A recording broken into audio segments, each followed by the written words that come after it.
Palabra y vida. Con el padre Manuel Horta, desde Sevilla.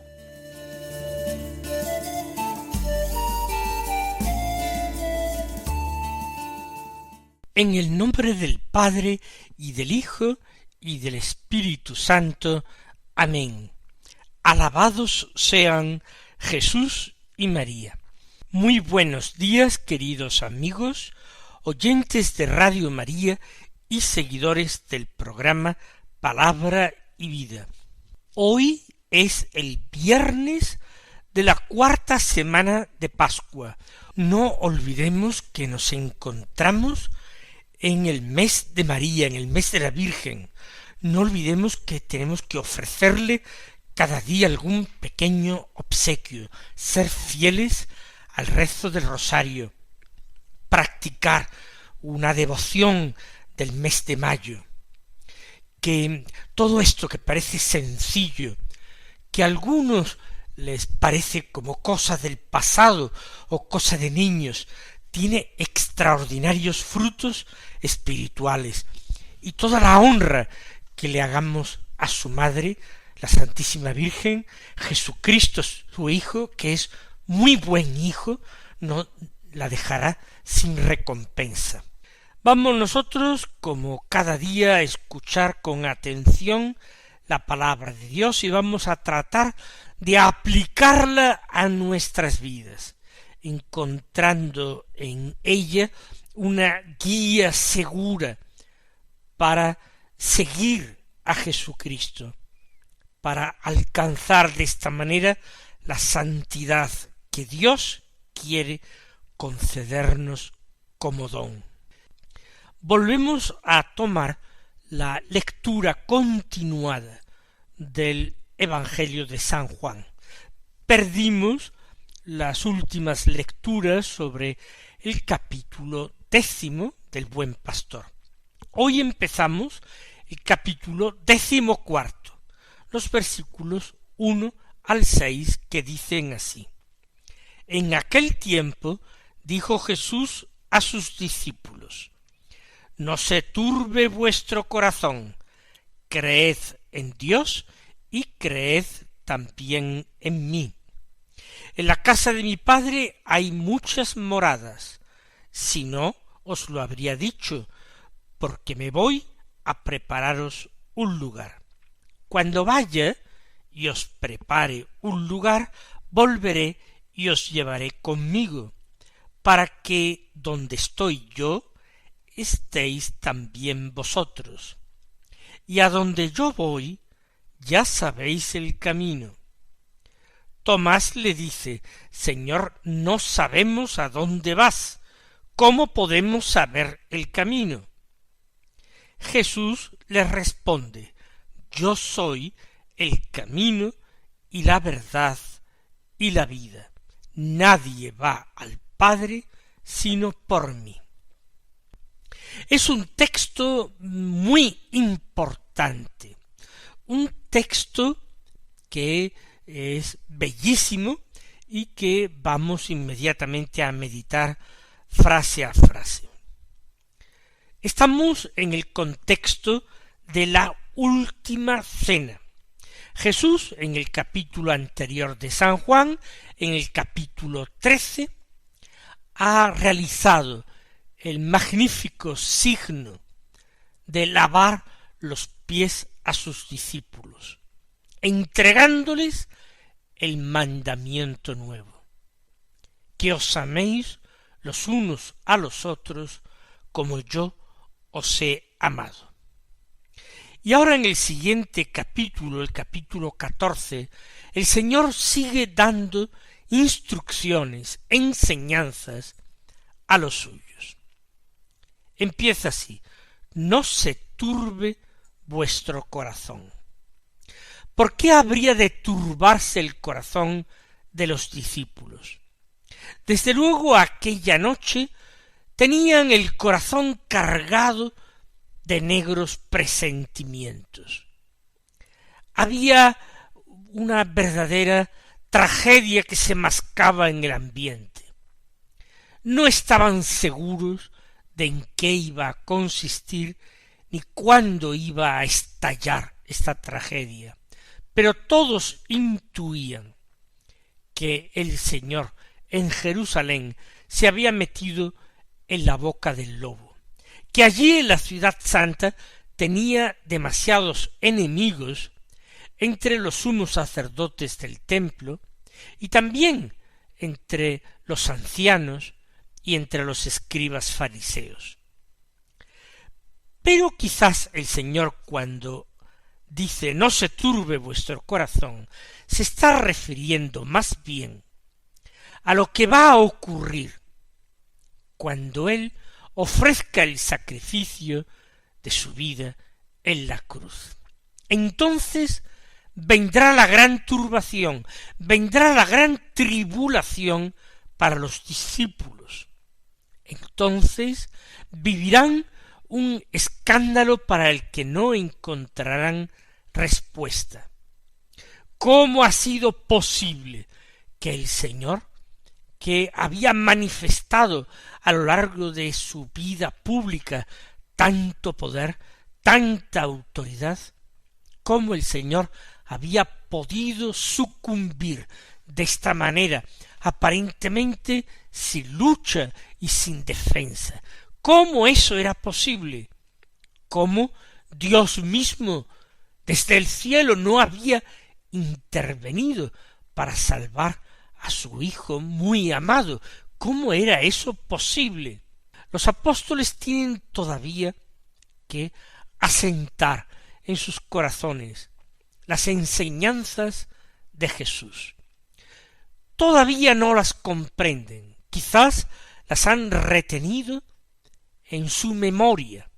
Eran palabras del Señor bien amado, del Señor reverenciado, pero todavía no las han comprendido a fondo. No se turbe vuestro corazón, dice Jesús. ¿Y cómo sería posible evitar ese escándalo, el escándalo de la cruz? ¿Cómo podría ser posible evitar esta turbación intensa? Pues por medio de la fe. Es lo que recuerda el Señor. Creed en Dios y creed también en mí. Hay que creer en Dios para creer en sus planes, fiarse de ellos. Creer en Dios implica aceptar que Él es providente y que Él dispone todas las cosas según un orden admirable, tendente siempre hacia un fin que Él tiene previsto.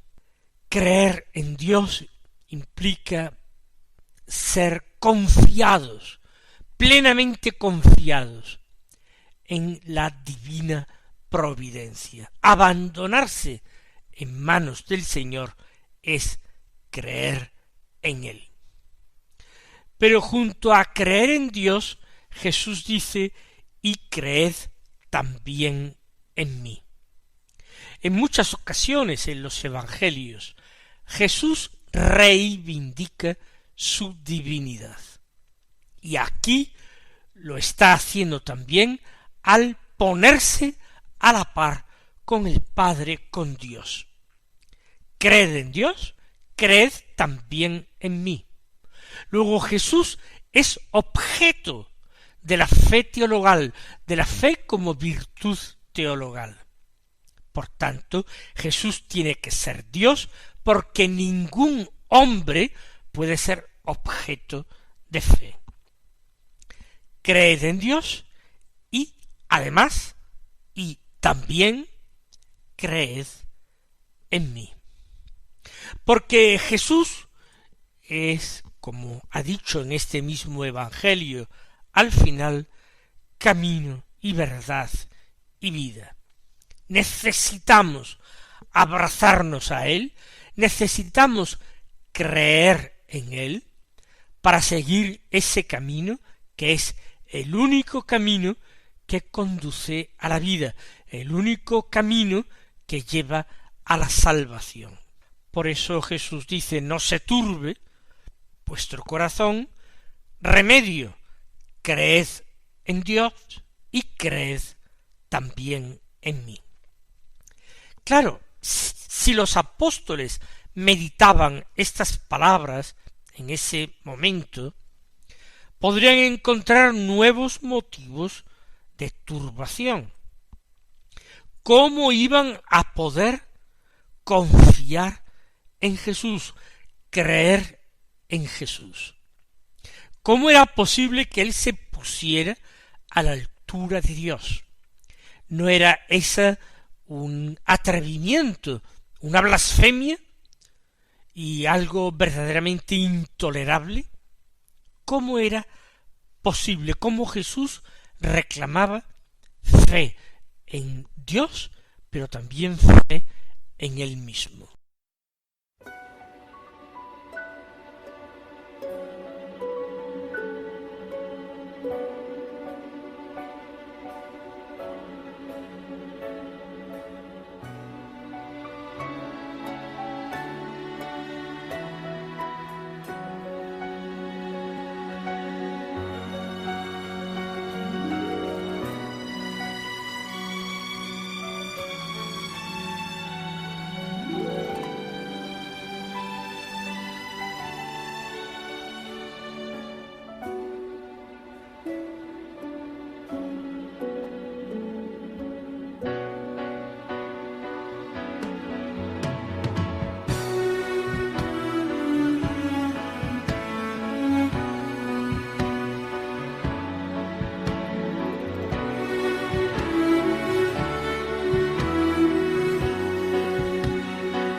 Sigue el Señor explicando para dar respuesta a las objeciones de los discípulos antes de que ellos se las planteen. En la casa de mi Padre hay muchas moradas. Si no, os lo habría dicho. Recuerden cómo Santa Teresa de Jesús había tomado precisamente de esta expresión de Jesús en el capítulo 14 del Evangelio de San Juan, el título de su obra quizás más importante, Las moradas, o el libro del castillo interior. Porque Teresa parte de esta idea que le gusta muchísimo. Cada cristiano y aun cada hombre puede verse a sí mismo en una particular posición en relación con Dios. Cada hombre puede situarse de una manera concreta y determinada frente a Dios. Todo es obra de la gracia, pero también de la diligencia del hombre que tenga en adentrarse por un camino de descubrimientos maravilloso, que es un camino interior, que le va a ir llevando desde las sencillas primeras moradas hasta las avanzadísimas séptimas moradas. No se turbe vuestro corazón, creed en Dios y creed también en mí. El Señor recaba la paciencia de sus discípulos para con él, recaba en definitiva la fe de sus discípulos para con él. Hay muchas maneras de estar con el Señor, hay muchas maneras de trabajar para él, hay muchas situaciones, muchas circunstancias, hay muchas moradas en la casa del Padre. si no os lo habría dicho. Es decir, Jesús está revelándolo todo a los apóstoles. Por tanto, si hubiera aquí un secreto que él pudiera revelar, lo haría. ¿Por qué? Porque me voy a prepararos un lugar. La próxima ascensión está motivada, según Jesús, por este deseo suyo de buscar, encontrar, de preparar una particular morada celestial a los apóstoles. Es el cielo de los apóstoles que está en juego, y Jesús, que los conoce perfectamente, va a atinar con el cielo anhelado por todos ellos. Voy a prepararos un lugar. Esta es una gran esperanza, sobre todo una esperanza para todos los cristianos. A todos los cristianos nos dice el Señor: me voy a prepararos un lugar. El Señor nos quiere tener cerca, no para vigilarnos, sino para que contemplemos su gloria y nos gloriemos jubilosamente junto a Él, y recibamos de Él todo socorro y toda ayuda y toda gracia. Continúa el texto del Evangelio: porque me voy a prepararos un lugar. Así pues, los apóstoles no tienen que lamentar amargamente el fracaso de la aventura humana de Jesús. El Señor lo dice clara y abiertamente: me voy a prepararos un lugar. Es eso lo que el Señor va a hacer con su santa y gloriosa resurrección: preparar un lugar a los suyos. E inunda los corazones de aquellos hombres de esperanza sin límites. Cuando vaya y os prepare un lugar, volveré y os llevaré conmigo, para que donde estoy yo estéis también vosotros. Donde esté yo, estéis también vosotros. Esa es nuestra morada en la gloria, ese es nuestro lugar en el paraíso, donde esté Jesús, para así poder contemplar la gloria del Señor, la gloria de la que el Padre le reviste. Somos del Señor en vida y en muerte, pues si somos del Señor en vida y en muerte, tenemos que estar con Él en la eternidad. Pero la última frase que Jesús pronuncia les vuelve a sumergir en dudas, y en dudas llenas de temor y de amargura. Porque después de decir todo esto, Jesús añade: y a donde yo voy, ya sabéis el camino. Y ellos, en aquel momento al menos, no conocían cuál era el camino. Habían seguido a Jesús mientras ello les era posible. Caminar de Galilea a Samaria, de Samaria a Judea, ir hacia el este del país, atravesar el Jordán, ir hacia la costa mediterránea, subir hacia el norte al corazón de Siria, bajar hasta la frontera con el desierto del Negev que limita ya con Egipto. Todo eso era posible. Pero Jesús está diciendo que se marcha a prepararles un lugar, y que va a prepararles el lugar y luego volverá para llevarlos con él. Sólo entonces volveré y os llevaré conmigo. ¿Para qué? Para que se cumpla mi deseo, que es que donde esté yo estéis también vosotros.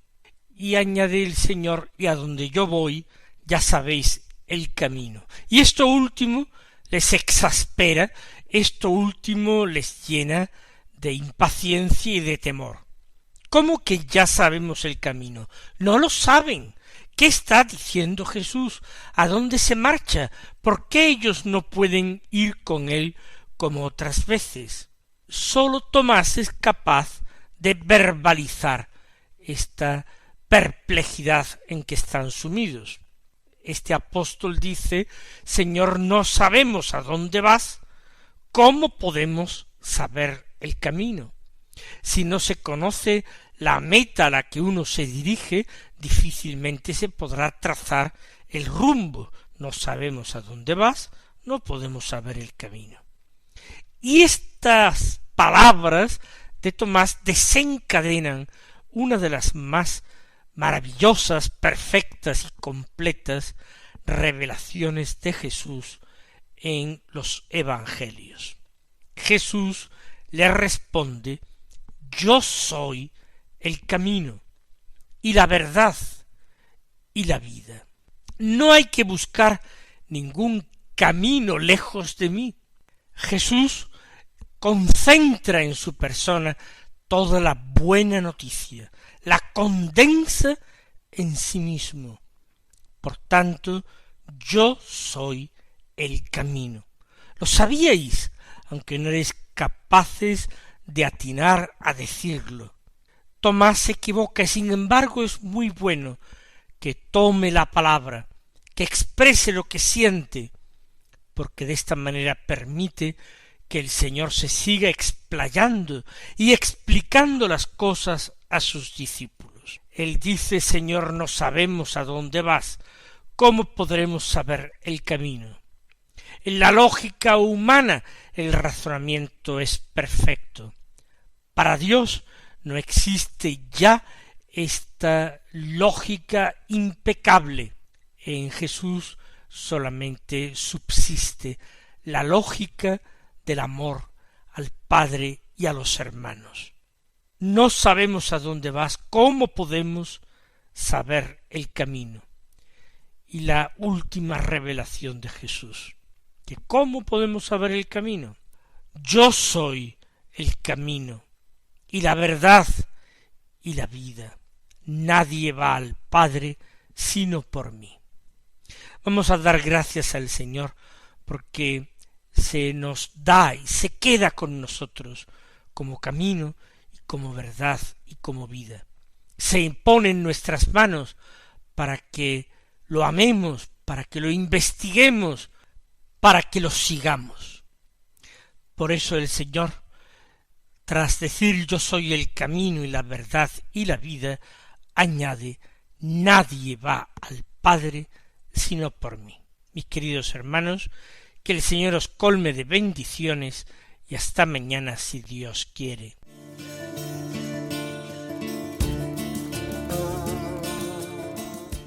Han escuchado en Radio María Palabra y Vida, un programa que dirige el Padre Manuel Horta.